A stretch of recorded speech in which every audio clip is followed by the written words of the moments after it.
গত রাতে পাকিস্তান আফগানিস্তানে কেন আবার ভয়াবহ বিমান হামলা চালালো? আসুন বিশ্লেষণ করি। নাম্বার ওয়ান, ভারতের সাথে আঘাত করে এই মোল্লা তালেবানরা পাকিস্তানের বিরুদ্ধে ষড়যন্ত্র করতেছে।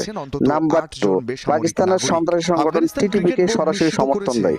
নাম্বার থ্রি, বেলুচিস্তানের লিবারেশন আর্মি বিএলএ কে তারা অস্ত্রশস্ত্র দিয়ে সমর্থন করে এই আফগানরা। অথচ এই আফগানিস্তানের তালেবানরা 20 বছর ধরে, যখন 2001 সালে আমেরিকা আফগানিস্তানে হামলা করে, তখন কিন্তু এই আফগান তালেবানরা কিন্তু পাকিস্তানে গিয়ে খাইছে, ঘুমাইছে, নিরাপদে জীবন কাটাইছে। হ্যাঁ, এবং পাকিস্তান ইরানের সহযোগিতায় আফগানিস্তানের ক্ষমতা আবার তারা বুঝতে পারছে। অথচ যার কাছে তার পাশে লাথি দেয়। এখন পাকিস্তানের মাটিতে ঘুমাইয়া এখন আফগানিস্তানের ক্ষমতায় এসে এখন পাকিস্তানের বিরুদ্ধে ষড়যন্ত্র করে। আমার তো উচিত যে আফগান যে তালেবান নেতা এটাকে মেরে ফেলা উচিত, কারণ এরা বেঈমান মুনাফিক। এদের বেঈমানদের বেঁচে থাকার কোনো অধিকার নেই। ভিডিওটি ভালো লাগলে চ্যানেলটি সাবস্ক্রাইব করুন।